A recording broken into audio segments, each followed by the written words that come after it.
Hello and welcome to the Shelf of Shame. Hi everyone. So in this week's shelf we have The Seventh Seal, Ingmar Bergman's film, and we have George, who has watched it for the first time recently. Yeah. It's good to get that off your chest. Yeah, it's good. I feel like it's been one that's been sitting in the library of films I need to see for a while. But It's a shame. it's a shame. It's a shame. It's almost like we have a DVD shelf that we feel shame for not watching. Yeah, almost like that. Yeah. Yeah. If we did have one Yeah. of those, that'd be a perfect segment. on Yeah, this you could show. probably call it like the Shameful Shelf or something. Mm. Yeah, that'd be yeah. good. That doesn't sound right, We'll but work on maybe it. we work on it. We'll work on it. That's fine. But yeah, thoughts on the film. I think it was a film you had to mull over after you watched for a while.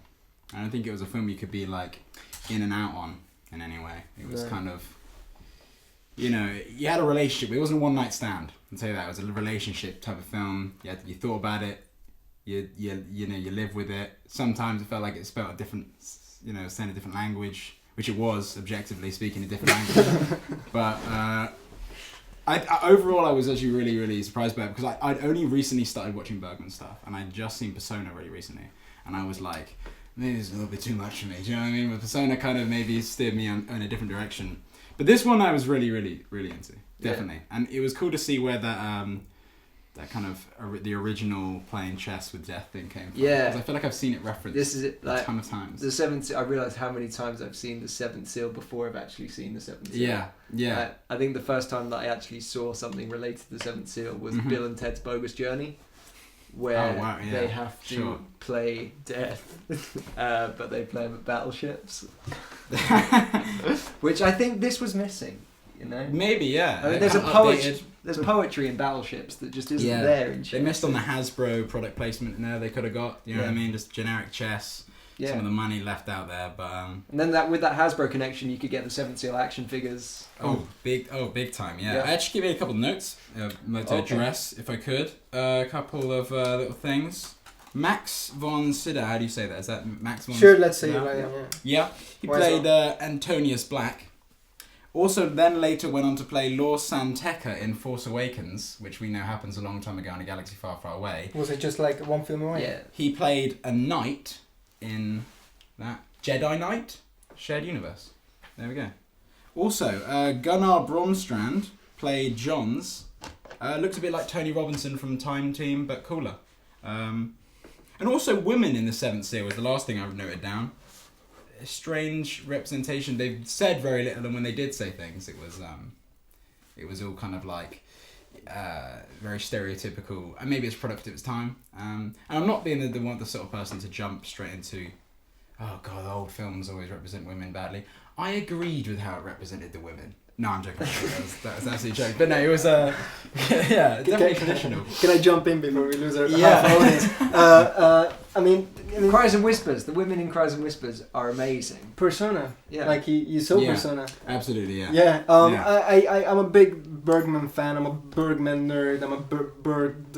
You're a Bergman. I'm a Berg. Yeah, that's what I am. And I actually think the Seventh Seal is inferior to other films that he made. I still think it's awesome, but like Persona or Scenes from a Marriage or his trilogy, the Silence trilogy. Yeah.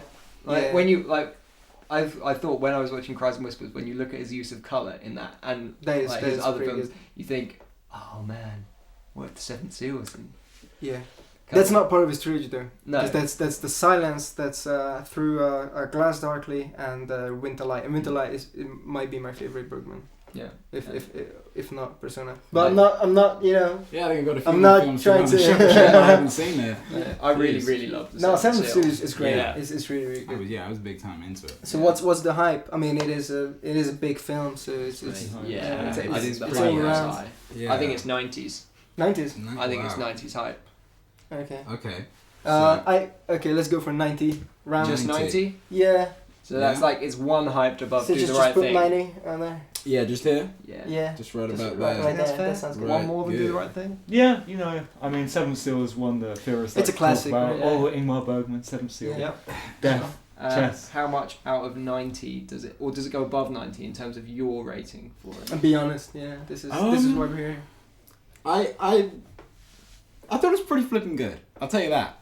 And I don't use that word, you know, like Flippin' good. Yeah, exactly, Pretty precisely. flippin' So I think it exceeds that. But you know, hype. It had a lot of hype. I don't know if that counted for me. I don't know what it was. I feel like I only really realised this was an actual film. I thought the whole death chest thing was just a thing that people, like a meme. You know what I mean? So for me, it didn't have all of the hype that maybe you guys would have expected. Yeah. So I think I didn't go in with the expectations of 90. So it felt like it exceeded to me. Okay. Well, you just have to go with what we have and just So- go above, I guess. Go on. I'm gonna go 91. Whoa. That's fair. Yeah, that's right. That's big. That's Flippin' bold. 91. Amazing. Goodbye.